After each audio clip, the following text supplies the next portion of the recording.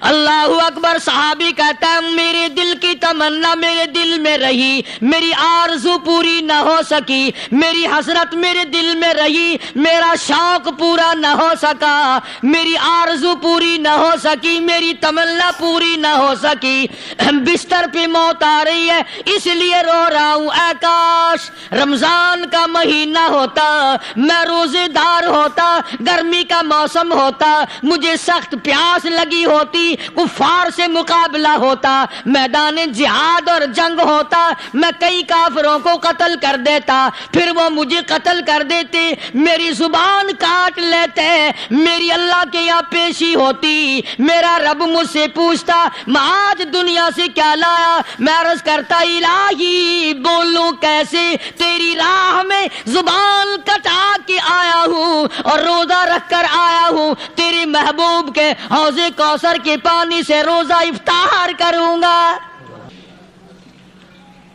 کہتا اس لیے رو پڑا ہوں کہ بستر پہ موت آ رہی ہے۔ ڈر کس چیز کا؟ یہ نہیں ڈرا کرتے تھے۔ حضرت ابو ایوب انصاری سب قید رضی اللہ تعالی عنہ، اللہ اکبر، کتنا بڑا مقدرہ والا جوان ہے، مدینہ پاک میں حضور کریم صلی اللہ علیہ وسلم نے اسی کے یہاں ڈیرا لگایا۔ آخری وقت ہے، بیمار ہیں ابو ایوب انصاری، مدینے سے صحابہ جنگ کے لیے چلے۔ آؤ صحابہ کی تمنائیں دیکھو، ہم جتنے بیٹھے ہماری تمنا تو یہی ہے نا، کاروبار بڑھ جائے، مکان دکان کا ساز و سامان بڑھ جائے، یہ مل جائے وہ مل جائے، یہ ہو جائے وہ ہو جائے۔ ابو ایوب انصاری بیٹھے ہوئے دیکھ رہے ہیں صحابہ سواریوں پہ پیدل، تلوار، نیزے، تیر لے کے چلے۔ ابو ایوب انصاری کہنے لگے کہاں چلے ہو؟ کہ جہاد فی سبیل اللہ کے لیے۔ کہنے لگا مجھے بھی لے چلو۔ سمجھ رہے ہیں آپ سارے؟ فرمایا مجھے ساتھ لے چلو۔ کہا کمال ہے، بیمار آدمی اور جنگ میں بیمار کا کیا کام ہے، کیا کرو گے؟ نے کہا مہربانی کرو، احسان کرو مجھ پر، مجھے ساتھ لے کے چلو۔ خدا کے بندے بیمار ہے، کرے گا کیا میدان جہاد میں؟ کہنے لگا تم تو بیمار کی بات کر رہے ہو، مجھے ساتھ لے چلو اونٹ پہ ڈال کر۔ توجہ کرنا ذرا، آخری بات میرے یاد آئی ہے، بتانے لگا ہوں۔ ابو ایوب انصاری حضور کا میزبان مدینے والا کہتا ہے میں بیمار ہوں، مجھے اونٹ پہ ڈال کے لے چلو، اور اگر میری راستے میں موت آ جائے پھر بھی میری لاش کو ساتھ لے جانا۔ جہاں کفر اور اسلام کا جنگ ہوگا، مقابلہ ہوگا، اس میدان میں میری لاش کو پھینک دینا۔ شاید کسی مجاہد کی سواری کا پیر میرے اوپر آ جائے، میں بھی قیامت میں اللہ کے حضور میں کہوں گا یا اللہ تیرے میدان جہاد سے اٹھ کے آیا ہوں میں بھی۔ اندازہ لگا ابو ایوب انصاری کی تمناؤں کو دیکھ، حسرتوں کو دیکھ، فرمایا مجھے ساتھ لے چلو، اگر میری موت آ جائے تو لاش کو بھی پھینکنا نہیں، دفن راستے میں نہ کرنا، ساتھ لے چلو، وہاں میدان میں ڈال دینا، اور اسلام کے لیے جو لڑنے والے ہوں، کفر کو مٹانے والے ہوں، ان کے پیر میرے اوپر آ جائیں میں کامیاب ہو جاؤں گا۔ ایک تم ہو جو مسجد میں جھاڑو دینے سے بھی آر کرتے ہو، صف بچھانے میں بھی تمہیں شرم آتی ہے، صف اکٹھا کرنے میں بھی تمہیں شرم آتی ہے۔